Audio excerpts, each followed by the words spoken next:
environmental services, transportation, and water for the construction of accessory dwelling units or conversion of structures to accessory dwelling units until July 31, 2016.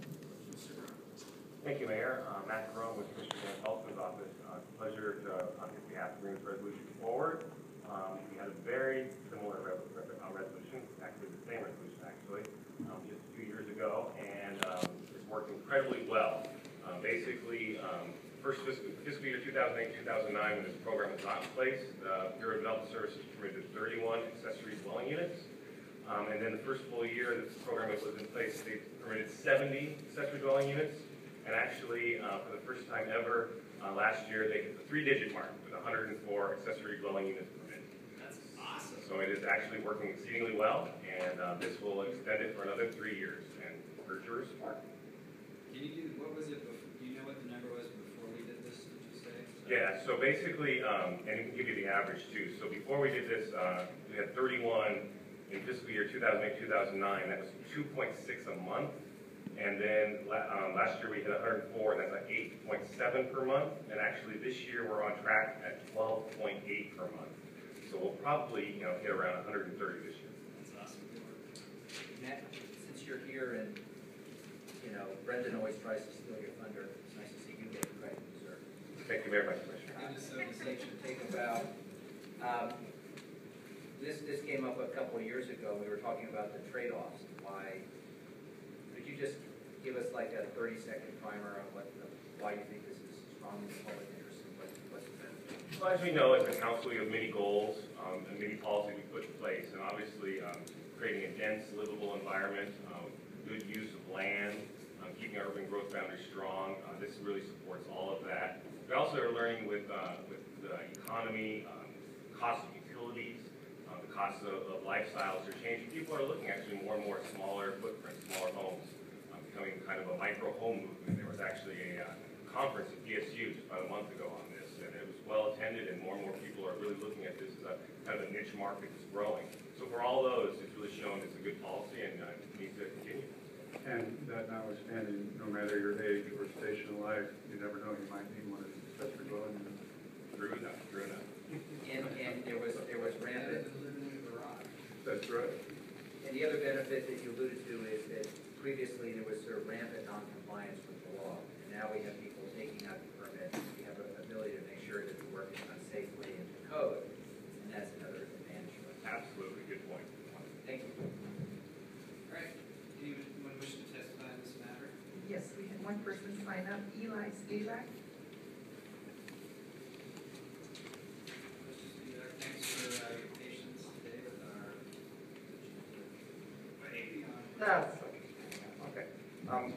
So thank you guys. I was here 3 years ago, and I'm excited you're taking this on right now. Just a couple notes. I won't repeat what Matt's already said. I think that Portland's a real leader in this. That summit, monthly, over 300 people attended from regionally, and they were excited by Portland's leadership on this. Eugene is working on doing an SDC waiver like this for their accessory dwelling unit code, and a lot of people are looking to Portland for this. I think that in a city where we have a lot of forms of infill density that are not appreciated, simple skinny homes or big, huge, bulking things, accessory dwelling units are really palatable. And so I hope that the city continues to encourage the kind of infill people are happy to support. I think that as the city goes through its comp plan process, hopefully we can bring forward more ways to encourage people to build smaller homes. And there are a lot of good ideas on that. I hope those will get to the city council. And lastly, I'll say I hope that during this waiver period, the city can look seriously at and direct staff to investigate this, to make system development charges scale based on house size. Currently, you pay the same SDCs on a 1,000 square foot house as if you're on a 5,000 square foot house. I think that long term, I know that other cities are starting to look at this also.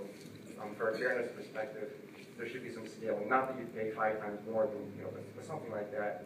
And in the interim, though, I'm excited that this measure looks likely to pass. And thank you very much for supporting me. All right, Carly, can you please call the vote on item 1400 resolution? Leonard? Great.